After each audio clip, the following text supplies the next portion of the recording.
Don't be shy, 'cause life won't bring you down too far.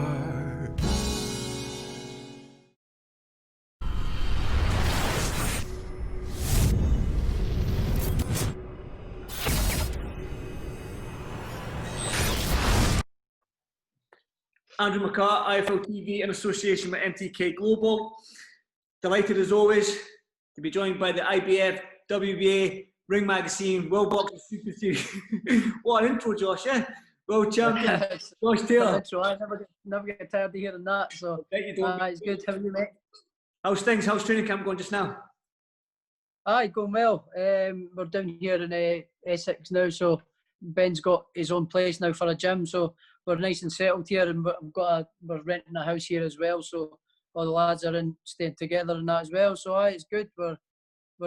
We're all gelling in together well, mixing together. The morale in camp is good, as they say. So it's good. I'm happy. Everything's going well. Training's coming along good, and everything's sort of slowly starting to tick in and fall into place now. So it's good. I'm happy where everything's at the minute. Good stuff. Look, I'm in the gym now with my trainer. Look, there's my trainer right there. Look, I'm in the gym as well. Well, the reason I got you on the Zoom call, mate, is because you're obviously down in Essex. I'm up here in beautiful Edinburgh. And I wanted to talk about the news that broke last night. You finally got your date for Aspen and Khongsong, your mandatory challenger. 29th of September. What's your thoughts on the fight? It's 26th of September, Andy. Saturday night. 26. It's a good fight. You know, obviously I was meant to box Khongsong on 2nd of May. Obviously that got cancelled, so it's been delayed, and I'll have to do my mandatory defence. So I have to fight this.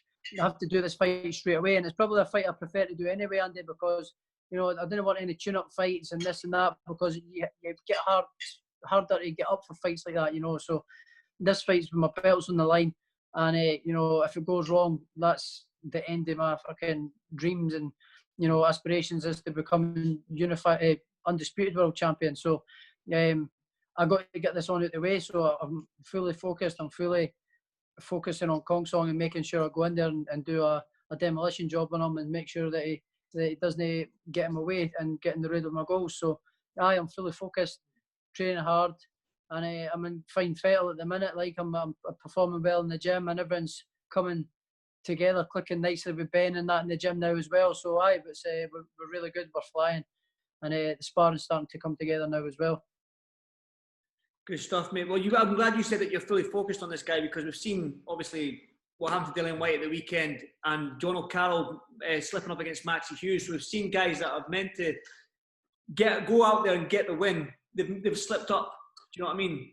So I'm glad that you said that you're fully focused, because, like you say, this guy's no mug. He's got a nearly identical record to you. He's got one more KO. He's 16 and 13 KOs. You're 16 and 12. So again, he probably hasn't fought the level of competition as you, but you can't take your eye off the ball with this one, can you?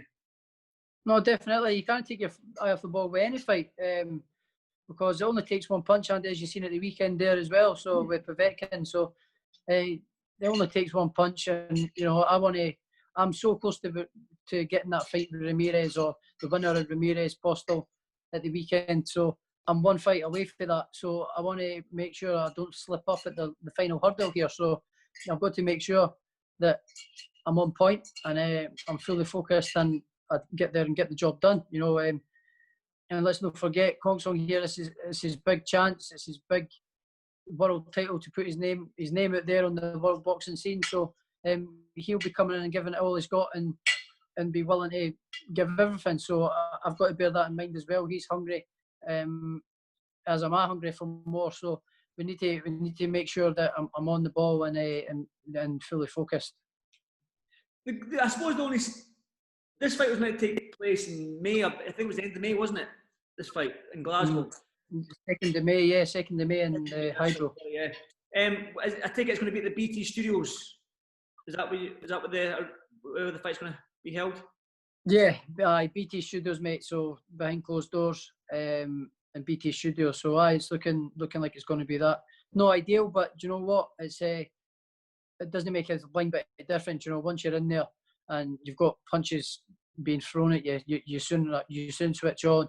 And I'll just use my amateur background and pedigree and experience of going to all these tournaments and big tournaments where there's hardly anybody in the building either. So I'm used to that kind of atmosphere and experience. So I'll go back to that and make sure that I'm fully focused. Folk are saying that I'm not going to be focused, but trust me, I am, because this is a massively important fight.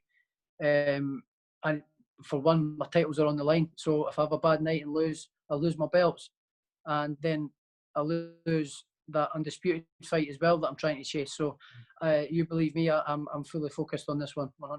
It's not going to be the Hydro though, with your Scottish fans and stuff like that. Are you a wee bit gutted in that sense? Aye, a little bit. Of course you are, because you live for these nights, and that's what gets you up for the putting on good performances and the atmosphere, the crowd. It all makes for the experience special, a special occasion. So of course you're a wee bit gutted about it, but it is what it is, and you've got to just get on with it and go with the flow and adapt and change. So that's what we're doing. I suppose if you can take any positive from this, is that Ben was obviously going to be busy with Billy Joe Saunders back in May out in Vegas. So at least Ben's going to be in your corner this fight. I mean, you've had more time with Ben. You've been out in Ventura with them. You're down in Hollow just now with them. So you and Ben have had more time to gel and build that relationship as a coach and fighter. So is there any positive the only positive you can really take from that? That's the case. Like, at least you've got to spend some more. Aye, that's massive positive, because on the 2nd of May, obviously Billy Joe was meant to be boxing Canelo, and I was meant to be boxing this fight here. So Ben would have been in Vegas with Billy Joe, which wouldn't have been ideal. It was my first fight with a new trainer, not having him in the corner. But we had something sorted out, and we had my amateur coach Terry, who you know very well, and they've been with him for years, and he's been there most of my career, 90% of my career, since I was 17, 18-year-old. So Terry, I trust him with my life. So he had to be in my corner, and so we had no problem. And what would have happened was we would have come back to Manchester and finished off our sparring, and that Ben would have liaised with Terry, told him what we're working on, what we want to do, and all that sort of stuff. So we had a good plan sorted. So I was fully confident in going in with that fight anyway. But now it's even better. I've got Ben in the corner with me. I've got Terry will be there as well, and as a second. So yeah, it's going to be good. It's a perfect situation for more time to train together as well. We've been back here and been out in Fort Ventura and then back here, so we've had more time, like you say, to gel and get the relationship solidified. So I'd say it's good. We're looking good, and we can't wait to put everything into action now. Going back to Khongsong, do you have to do? You mentioned yourself a demolition job, so do you have to go out there and put on a massive statement to the Ramirez or Postol that you're ready for them, sort of thing? I'm not bothered about Ramirez or Postol at the minute. I'm not thinking about that. I'm going to go out there and do a job. I want to put on a dominant performance. I want to go out there and prove that I'm number one, and I want to put on a good performance and make sure that I look good, strong and explosive, and I believe we'll get him out of there. But I'm not going to go out looking for it, but I believe we'll get him out of there. I believe we've got too much to my game. I don't think he's seen anything like my sort of style. So I believe that I'll get him out of there. But obviously, fully focused. But I want to go out there and put on a strong performance. Josh, you mentioned your amateur thing, but you haven't been an amateur for a long time now. Since your professional debut, you've pulled in good crowds at Meadowbank. You've pulled in massive crowds at the Hydro.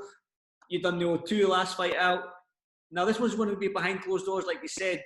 But are you used to that now, feeding off the crowd to give you that 5-10% extra? Yeah, you do get used to it. Yeah, you do.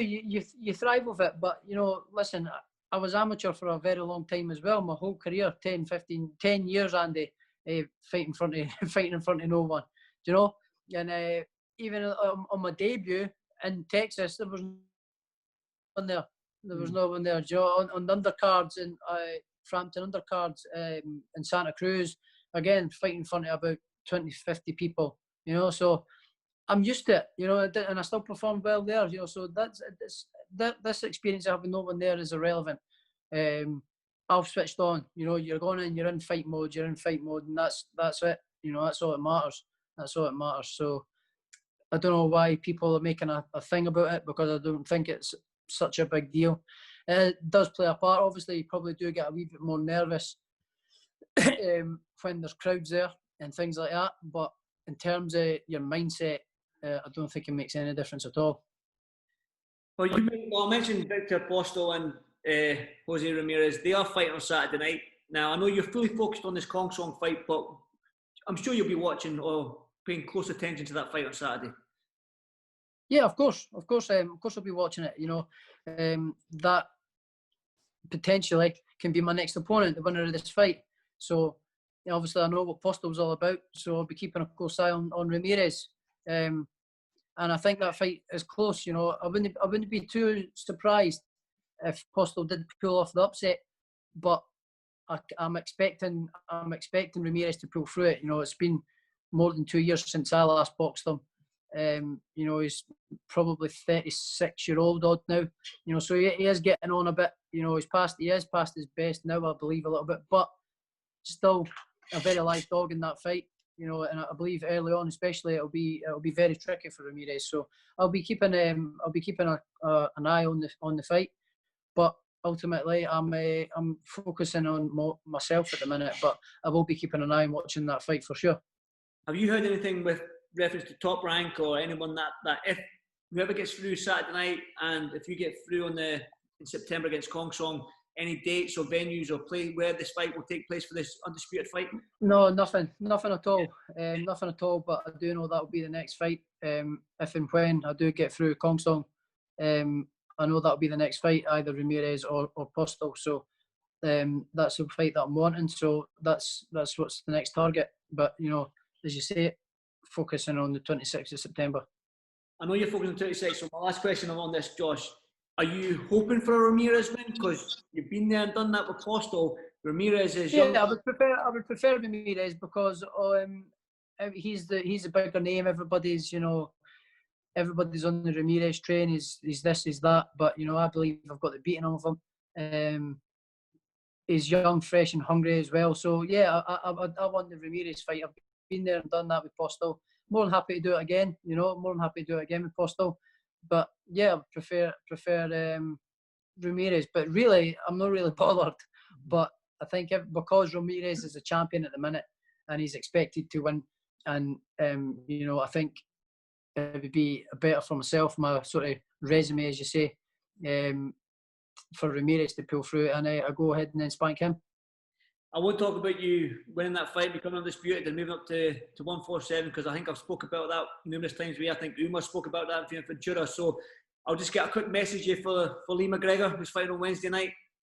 And that Edinburgh boy. He's fighting on Wednesday. He weighed in today. I spoke to him yesterday. He's looking brilliant. You know, he's changed things up with things like his diet and things that I say he's never felt so good, so strong, making the weight and things like that. So he's looking healthy. He's looking good fettle as well. So I expect him to go out there and look strong tomorrow.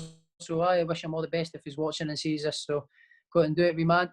Trap maroon colour shorts, but you know, all the best. I hear you on that, the maroon coloured shorts. I hear you on that. Well, Josh, I know you're busy with training and stuff like your training camp's in full swing. So thanks for taking the time out of your day to have a chat with me on IFL TV. I'll get a catch up with you back up the road at some point. But train hard, mate, and I'll hopefully see you on the 26th of September. Fingers crossed. Nice one, Andy. Hopefully you get done, mate, and I'll speak to you soon. If not, I'll see you soon. Cheers, mate. Cheers, pal. Cheers. Bye-bye.